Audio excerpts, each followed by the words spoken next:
రాష్ట్రంలో రేవంత్ సర్కార్ ప్రజాపాలనను గాలికొదిలేసి నిరుపేదల ఇళ్లను కూల్చటం, భూములను లాక్కోవటమే పనిగా పెట్టుకుంది. గత బీఆర్ఎస్ ప్రభుత్వం హైదరాబాద్ నుంచి సిద్దిపేటకు కనెక్టివిటీగా జనగామ నుంచి దుద్దెడ వరకు 45 కిలోమీటర్ల బైపాస్ రోడ్ను మంజూరు చేసింది. వెంటనే అసెంబ్లీ ఎన్నికలు రావడంతో ఆ తదుపరి చర్యలకు బ్రేక్ పడింది.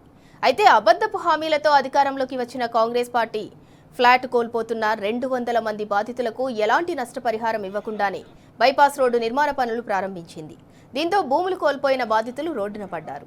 ఎలాంటి నోటీసులు ఇవ్వకుండానే నష్టపరిహారం చెల్లించకుండానే బైపాస్ నిర్మాణ పనులు చేపట్టడం పట్ల భూ బాధితులు మండిపడుతున్నారు. బైపాస్ నిర్మాణ పనులను అడ్డుకుని ఆందోళన దిగారు. ప్రభుత్వం తమకు న్యాయం చేసే రిలే నిరాహార దీక్ష చేపట్టారు. లేని పక్షంలో ఆందోళనను మరింత ఉధృతం చేస్తామని హెచ్చరించారు.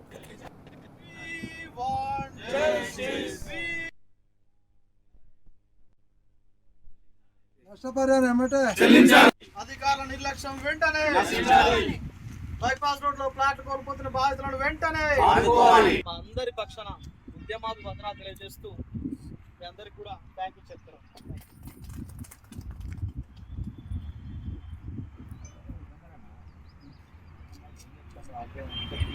బాధితులకు నష్టపరిహారం వెంటనే చెల్లించాలి. నష్టపరిహారం వెంటనే చెల్లించాలి.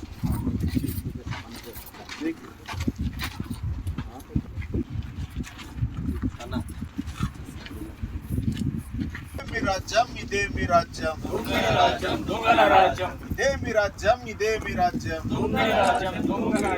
నష్టపరిహారాన్ని ప్లాట్ కోల్పోతున్న బాధితులకు వెంటనే చెల్లించాలి. నష్టపరిహారం వెంటనే చెల్లించాలి. బైపాస్ రోడ్ లో ప్లాట్ కోల్పోతున్న బాధితులకు వెంటనే బైపాస్ రోడ్ లో ప్లాట్ కోల్పోతున్న బాధితులకు వెంటనే నష్టపరిహారం వెంటనే నష్టపరిహారం వెంటనే.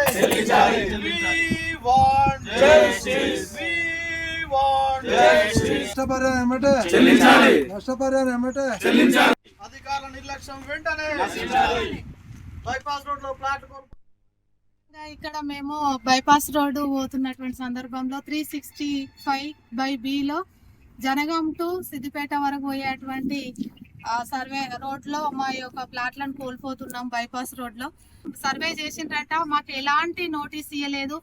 కనీసం ఇక్కడ సర్వే చేసినప్పుడు మాకు ఫోన్లు చేయలేదు, మాకు నోటీస్ ఇన్ఫర్మేషన్ లేకుండా మా ప్లాట్లను అక్రమంగా వాళ్ళు మా అద్దురాలు అన్ని వీకేస్తున్నప్పుడు ఒకరిద్దరు మా వాళ్ళు చూసేసి అందరికి ఫోన్లు చేసుకొని మేము వచ్చి అధికారులను అక్కడ వాళ్ళు మా సాఫ్ చేస్తున్నటువంటి వాళ్ళని ఆపి అడిగితే ఆర్డీఓ సార్ ఇట్లా రోడ్డు పోతుందని చెప్పిండ్రు. అప్పుడు మా అందరికి తెలుసు సార్ రోడ్డు పోతుందని.